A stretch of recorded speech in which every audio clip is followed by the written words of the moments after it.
Hey everybody, today we're going to talk about Halo Infinite's microtransactions. This topic has gotten a lot of traction over the last couple of weeks. Halo Infinite is like a breakout Halo game. It's a hit among Halo fans and the broader gaming community. There's so much to love about the game, and yet this microtransaction deal has been spoken about so much that almost every video I post, whether it be a Killionaire, that's only 50 XP by the way, Remy, or about colors, oh you better buy that from the store, Remy. I figured I'd make a video about it. I'm just going to preface before I talk about these things that Halo Infinite has a lot going for it. I think the campaign is fantastic, the multiplayer has so much potential, and it makes me happy seeing Halo do so well. So Halo Infinite's microtransactions, they suck. The community feels misled. From what my understanding is, we were promised a progression system that when you play, you unlock things, not everything locked behind a paywall. Now this is very similar to a lot of other free-to-play games, yet coming from MCC where a bulk of the content was free, I feel like there's a massive culture shock saying, wow, now we don't even get colors unless we pay for them, and I feel like that's understandable. We were promised millions of customization options, and yet certain armor cores you can't even pick different colors.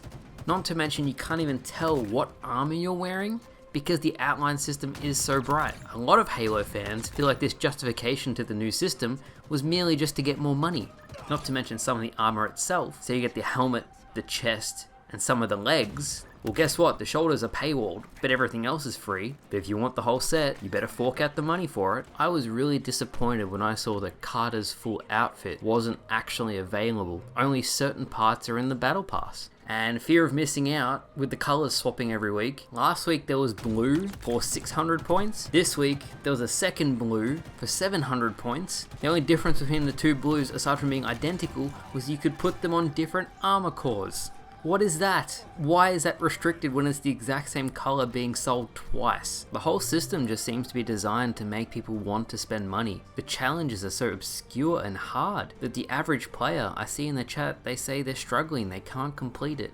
So then they're more inclined to spend money, and that sucks. They play 10-15 games, the vehicle doesn't spawn that they need once, they don't get the weapon they need, they don't get the game mode they need to complete. The Gears of War store actually launched in a very similar state when it first came out. So it's not even just Halo, it's all free-to-play games. And that frustrates me, because Halo Infinite is such a wonderful game. It's so clear that 343 has put in so much work, especially in the campaign and multiplayer.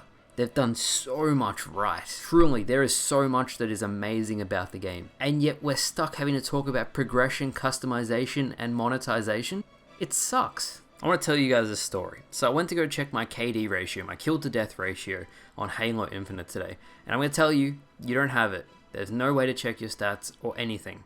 It's only games completed. It doesn't even tell you how many games you've won. So I went onto Halo Waypoint. I'm like, surely they have the stats that I'm looking for. Nothing. Only monetization stuff. Battle Pass, 10 event, and challenges. That's it.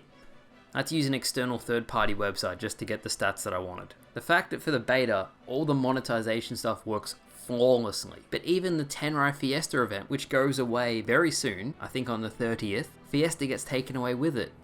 I know for a fact new game modes will be coming on the 8th when the game officially launches.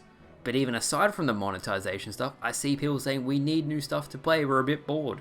Could a rotational game mode be added in so that everyone's needs are met?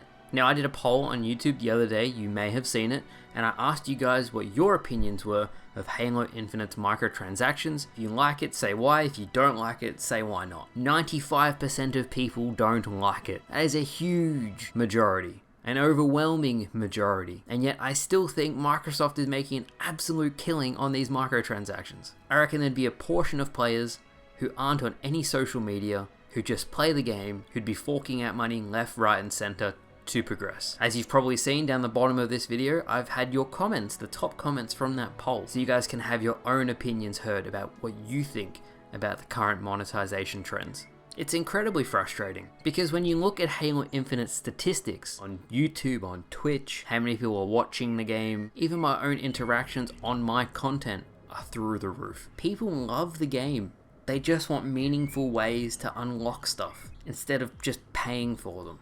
I expect we're going to hear from 343 very soon about this. Thanksgiving weekend is over and I'm sure they'll be back at work very soon, especially with the official release coming out on the 8th. I'd expect a big day one update for not only balancing, bugs and all that sort of thing, but I genuinely hope that 343 makes some serious changes in the time being before the secondary progression system comes out so that the community's needs are met. However, I would argue since Gears of War launched with a very similar system to Halo Infinite at the moment, and then it got changed because of backlash, that a similar thing will happen with Halo Infinite. The fact of the matter is though, that when the game first came out and it was new with a huge population, they've gone with this system again, and that disappoints me to say that. Finally, we're going to talk about what can be done. What options do we have as a community? What can 343 do to improve the current system to make it as consumer friendly as possible? The most obvious fix would be to just drop the overall price in the store for certain items. However, I think that's unlikely that's going to happen. They could implement a way to earn currency through just playing the game, but how quick you earn currency, that's up to 343. You could provide more customization options, unlock the armor cores so you can make your own wacky Spartan, use anything with any combination, even if it looks silly. People would love to be able to do that. The secondary progression system will come in, and then leveling up will feel meaningful, but that will take time for them to create that. I personally would make challenge swaps free to swap if you play long enough. Say you've had a challenge for say 10 games and you just can't complete it, it would give you the option to swap it once. Just something, you know? Something to make the players' lives easier. Because I know with the 50 XP change they made for the current battle pass, unless you're playing over 25 games, this new update is actually slower than how it was initially at launch. The number one thing that I feel 343 has to do is communicate. It came in a really bad time that it was over the Thanksgiving weekend that this is all kind of really blown up, but I completely understand because it's Thanksgiving and the team is exhausted and probably working 9 to 5 crunching overtime hours for years now to get this game ready for launch, that it's important that they had time off. So that's going to do it from me today, guys. I hope I summed up our thoughts as a community as best I possibly could. I have no doubt that things will improve and change over time, and that probably within 6 months, none of these issues will still be a problem in the game. I just hope the population sticks around for that long. New game modes come out to keep people's interest, and maybe with the Tenrai events and the overall events that 343 does, don't bring them back every month to stretch them out. It definitely seems like a trend at the moment that the game modes are very bare bones, the event armors are very bare bones, the majority of the event battle pass is swaps. Next time it comes back around, you get one shoulder piece for that entire event, and then you have to wait another month to get the rest of the armor. Just doesn't seem wise to me. So thank you all so much for watching. Hopefully you enjoyed today's video, and I'll see you guys later. Bye guys.